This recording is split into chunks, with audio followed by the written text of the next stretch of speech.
Oh, antok sila oh. Okay, kay kakain na kayo. Meron akong pagkain hinanda sa inyo. Yan.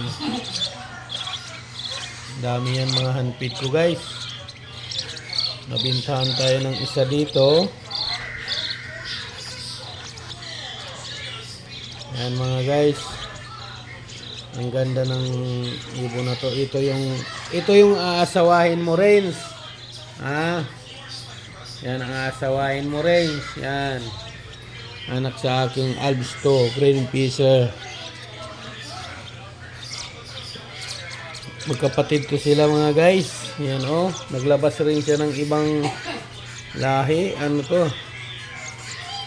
Parang Danpalo. Ito, hindi ko pa masyado kasi bata pa. Anak din sa aking Alps to, Green Fisher. Naglabas siya ng ganitong kulay.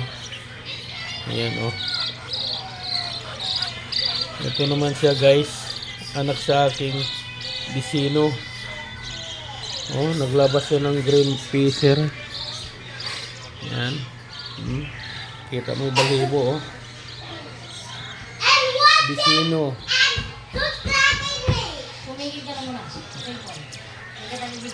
Ito siya, kapatid rin to. Yan. Tatlo yan sila guys. Ito magkapatid. Ito iba magulang. Ito yung bago kong 4 days pa lang to siya. Anak rin ng Bisino. Yan. Ito anak sa aking Badji. Yan. Yan mga guys.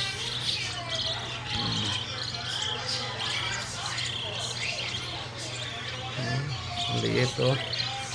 I-training din natin to guys. Meron pang ilan to sila? 8, may 7 doon, 15, dapat 18. Napatayan tayo guys ng 2. Kasi talagang ganun talaga. Ang pag-iibon kasama na sa pag-ano yan. Hindi rin natin maiwasan na mabatayan tayo ng ibon. So guys, ang ganda oh. Gutom na sila. Yan.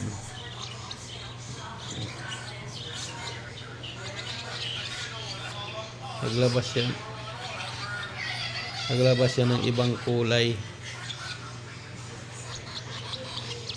Pero ito mas maganda i-partner natin kay Renz. Hindi ko alam kung cactus siya or hen. Si bata pa.